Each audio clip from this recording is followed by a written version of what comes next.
ज्योतिष रतन केंद्र चैनल पर हमारे आप सभी प्रिय दर्शक गणों का बहुत बहुत हार्दिक स्वागत और अभिनंदन। मेरे प्रिय साथियों, मैं हूं आचार्य पंडित सर्वदानंद शर्मा। मेरी ओर से भी हमारे आप सभी प्रिय दर्शक गणों को एक बार फिर बहुत बहुत प्यार भरा नमस्कार। तो साथियों, आज की जो चर्चा है आपके साथ, ये आपके मासिक राशिफल को लेकर के है, यानी कि मंथली राशिफल, जो कि मई 2026 का है।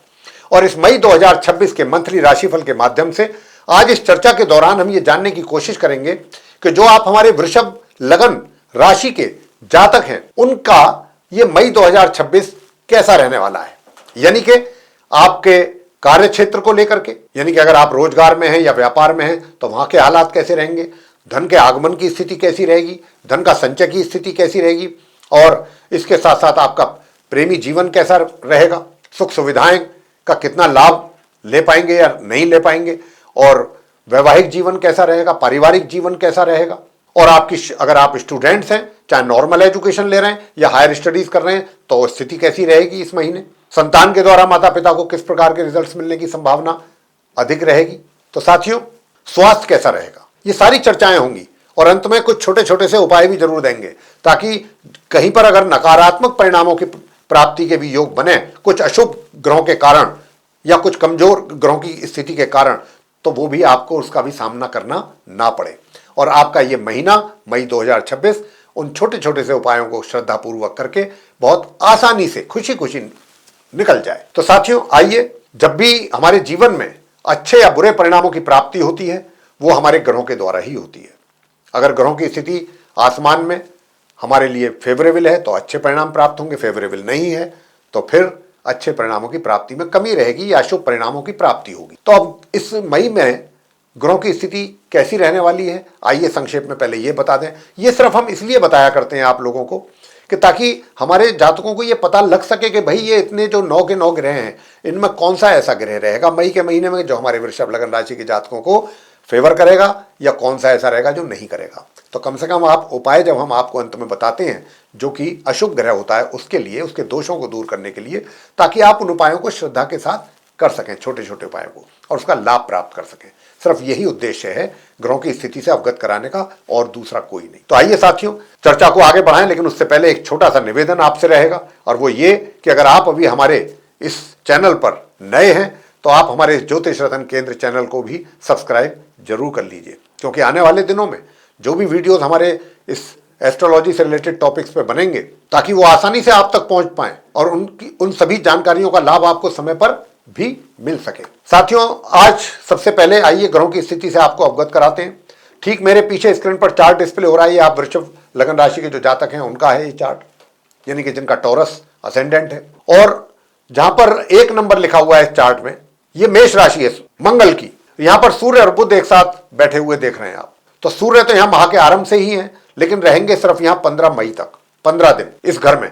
हालांकि सूर्य यहां पर उच्च स्थिति में है, सूर्य जो है यहां पर अपनी उच्च स्थिति में है, उच्च की राशि में है, ये बहुत अच्छी मजबूत पोजीशन में है सूर्य। लेकिन 15 मई को यहां से निकल करके अगले घर में जाएंगे, जहां 2 नंबर लिखा है, लगन भाव में चले जाएंगे, और वो इनकी शत्रु राशि है वृषभ राशि शुक्र की, और वहां पर ये फिर जाएंगे तो पूरे महीने रहेंगे। लेकिन ठीक इनसे एक दिन पहले 14 मई को जो बुध इनके साथ बैठे हुए हैं द्वादश भाव में, जिनको आप बैठे हुए देख रहे हैं सूर्य के साथ, ये ठीक सूर्य से निकलने से पहले एक दिन पहले निकल करके ये अपने वृषभ राशि में प्रवेश कर जाएंगे, अगले घर में जहां 2 नंबर लिखा है, जो इनकी मित्र राशि भी है, क्योंकि शुक्र की राशि है, शुक्र इनके मित्र हैं बुध के।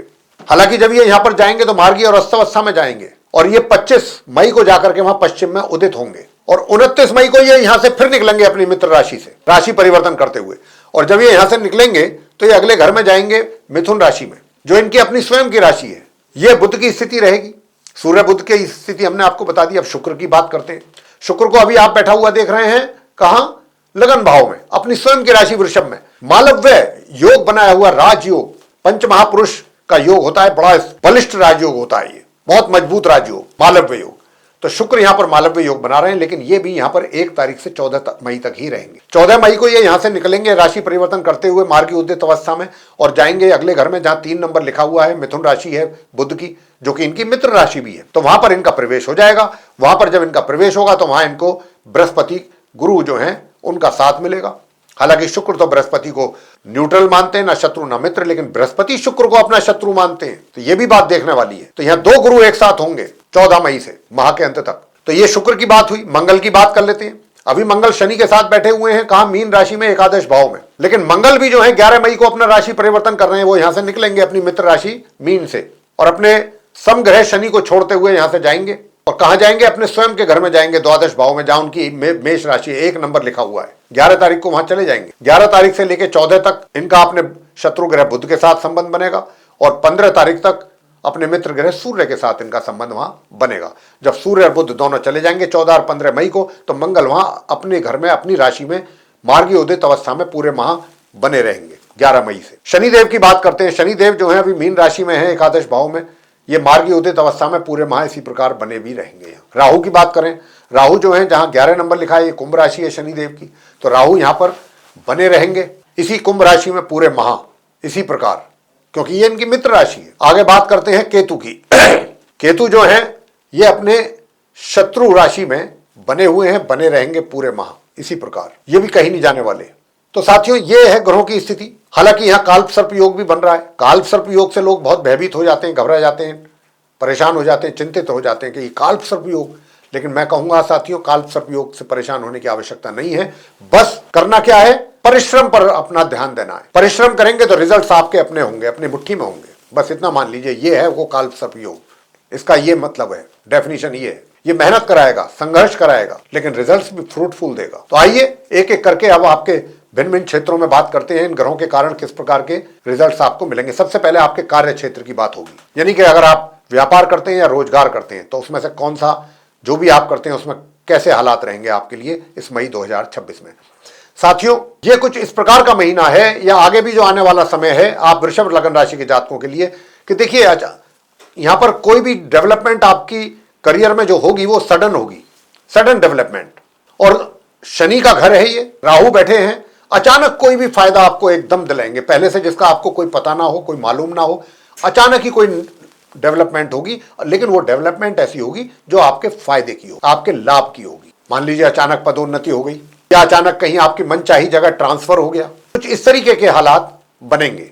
सब कुछ नॉर्मल चल रहा है, आपको लगेगा कि सब कुछ नॉर्मल है, एकदम कोई ऐसी डेवलपमेंट हो जाएगी अचानक जो भी होगा। लेकिन मैं ये कहूंगा कि राजनीति में जो लोग हैं वृषभ लग्न राशि के, वे राजनीति में अच्छा शाइन करेंगे। और अगर आप अपने कार्यों को ईमानदारी से डिसिप्लिन में रह करके करते रहे, बिना किसी हेराफेरी के, बिना किसी इधर उधर की चीजों के चक्कर में पड़े बगैर अपने सही तरीके से आप चलते रहे, तो आपको बहुत जल्दी और अच्छी सफलता भी मिलेगी। धन का लाभ भी आपको होता रहेगा। वृषभ लग्न राशि के जातकों के लिए धन के लाभ में कमी के कोई संकेत नहीं है। धन का संचय करने की अगर बात करें तो प्लानिंग करके करेंगे तभी धन का संचय होगा, अन्यथा खर्च भी अधिक रहेगा। और विशेष रूप से खर्च की अधिकता कब तक रहेगी? 1 तारीख से लेकर 14 मई तक। धन तो आएगा लेकिन आने के साथ साथ खर्च भी होगा, और 14 मई तक ज्यादा, इसका ध्यान रखिएगा। लेकिन जैसे ही 14 मई के बाद बुध अपना राशि परिवर्तन करेंगे तो आप जो भी प्लानिंग करके अपना धन संचय करने की कोशिश करेंगे उसमें आपको अच्छी सफलता मिल सकती है। सुख सुविधाओं की अगर मैं बात करूं तो देखिए सुख सुविधाओं का आनंद आप ले सकते हैं। दूर दराज की यात्राएं करनी पड़ सकती हैं आपको, लेकिन वो कब तक? 1 तारीख से 15 मई के बीच में। अच्छा आपको उन यात्राओं का लाभ भी मिलेगा, सुखद रहेंगी यात्रा। साथियों उसके बाद मैं आपसे कह सकता हूं आपके मान सम्मान में भी वृद्धि होगी। जो भी आपके द्वारा कार्य किए जाएंगे समाज में, अपने कार्य क्षेत्र में, उससे आपका रुतबा, आपका प्रभुत्व बढ़ेगा और लोग आपको मान और सम्मान देंगे, इज्जत देंगे। बात करते हैं आगे प्रेम संबंधों को लेकर के। साथियों अगर आप चाहते हैं कि आपके प्रेम संबंध अच्छे बने रहें तो फिर अगर देखिए मैं आपको उससे एक, जब मैं कोई भी उपाय देता हूं तो ये एक पर्टिकुलर चीज के लिए नहीं देता हूं, उसमें आप जब एक उपाय करते हैं तो उससे कई फायदे होते हैं आपको। अब जो मैं आपको उपाय दूंगा प्रेम संबंधों में भी आपके लिए उससे लाभ मिलेगा, और वो उपाय आपको करना जरूरी है, चाहिए भी। वैसे तो आपका मन अपने मित्र की ओर पूरी तरह से, एक तरीके से जो होना चाहिए आपका झुकाव, वो रहेगा, उसमें कमी नहीं रहेगी। लेकिन मित्र का भी सहयोग मिले, बात तो ये भी है, तो मित्र का भी सहयोग मिले उसके लिए भी उपाय देंगे। तो कुछ 2-3 उपाय आपको देंगे छोटे छोटे, अगर आपने किए तो हर तरीके से उसका फायदा भी आपको मिलेगा और रिलेशनशिप आपकी बेहतर होगी। अब आगे बात करते हैं कि भाई अगर आप मैरिड हैं तो मैरिड लाइफ कैसी रहेगी। देखिए 1 तारीख से 14 तारीख तक जो आपकी मैरिड लाइफ है बहुत ही A1 रहेगी, लेकिन 14 तारीख से यानी कि माह के मध्य से माह के अंत तक वैवाहिक जीवन में थोड़ा कटुता की संभावना ज़्यादा बन रही है साथियों। तो इसके लिए भी उपाय आपको करने होंगे। अगर आप उपाय करेंगे तो अच्छे परिणाम सामने अवश्य आएंगे। बात करते हैं पारिवारिक संबंधों की। पारिवारिक संबंध भी बहुत अच्छे रहने वाले हैं हर तरीके से। पारिवारिक संबंध अच्छे रहेंगे, पारिवारिक संबंधों में भी कोई कमी नहीं है। अब बात शिक्षा की हो जाए तो जो उपाय मैंने आपको अभी कहा कि मैं बताऊंगा, उसमें अगर आप वो उपाय करते हैं तो जो नॉर्मल एजुकेशन लेने वाले स्टूडेंट्स हैं या हायर स्टडीज वाले स्टूडेंट्स हैं, उनको भी अपनी पढ़ाई से संबंधित अच्छे परिणाम सामने आएंगे। संतान को भी अच्छे परिणामों की प्राप्ति होगी, वो भी अपने माता पिता को प्रसन्न कर सकेंगे अपने द्वारा दिए गए रिजल्ट से। अगर मैं स्वास्थ्य की बात करूं तो वृषभ लगन राशि के जो जातक हैं, आपका जो स्वास्थ्य है 1 तारीख से 14 तारीख तक उसमें थोड़ा सा आपको अधिक ध्यान देने की आवश्यकता है। शत्रुओं से भी सजग और सावधान रहने की आवश्यकता रहेगी 14 तारीख तक। और 14 तारीख तक आपको उपाय यह करना है कि आपको सफेद चंदन का तिलक जरूर लगाना है प्रातःकाल, और घर अधिकतर सफेद कपड़े वस्त्र अधिक पहने और परफ्यूम डीओ वगैरह का इस्तेमाल अधिक करें। तो इससे आपके शत्रु भी शांत रहेंगे। और ओम शु शुक्राय नमः का भी अगर मंत्र का जाप कर सकते हैं 11 या 21 बार, 14 मई तक करना है, 1 मई से, तो अच्छा रहेगा और अच्छे परिणाम सामने आएंगे। अब बात कर लेते हैं कि भाई जो आपका वैवाहिक जीवन है वो कैसे सुखद हो, उसके लिए क्या आपको करना है, कौन सा उपाय करना है। तो मैं आपको यही कहूंगा, ओम क्राम क्रीम क्रोम से भौमाय नमः, एक माला 11 मई से लेकर माह के अंत तक इसकी जरूर कीजिए, वैवाहिक जीवन सुखद रहेगा। और तीसरा उपाय जो मैं आपको बताने जा रहा हूं वो ये है कि आपको ओम गण गणपतये नमः इस मंत्र का जाप करते रहना है, पूरे महीने करें। गणपति जी की कृपा बनी रहेगी, कष्टों से छुटकारा रहेगा, स्टूडेंट्स को भी अच्छे परिणामों की प्राप्ति। तो ये जो हमने छोटे छोटे 2-3 उपाय आपको दिए ना, कीजिएगा, निश्चित रूप से आपके जीवन में अच्छे ही परिणामों की प्राप्ति होगी और मई का महीना बहुत खुशी खुशी व्यतीत होगा। करके तो देखिए। तो साथियों, हम तो आपको समय समय पर मार्गदर्शन करते रहेंगे ग्रहों के आधार पर, ताकि आप अपने जीवन को और अधिक सुखद और सरल बना सकें। तो अगर आपको हमारा ये वीडियो और चर्चा पसंद आई है तो आप हमारे इस वीडियो को लाइक जरूर कर लीजिए, और अगर अभी तक आपने हमारा चैनल सब्सक्राइब नहीं किया है तो कृपया चैनल को भी सब्सक्राइब जरूर कर लें, ताकि आपको आने वाले दिनों में जो भी हमारे वीडियोस बनेंगे वे भी सब प्राप्त हो सकें समय पर, उनका भी लाभ आप ले सकें। और अधिक से अधिक मात्रा में अपने दूसरे लोगों को वीडियो शेयर करें ताकि उनको भी इस जानकारी का अच्छा लाभ मिल सके। और अगर अभी तक आपने बेल आइकन नहीं दबाया है तो बेल आइकन भी जरूर दबा दीजिए।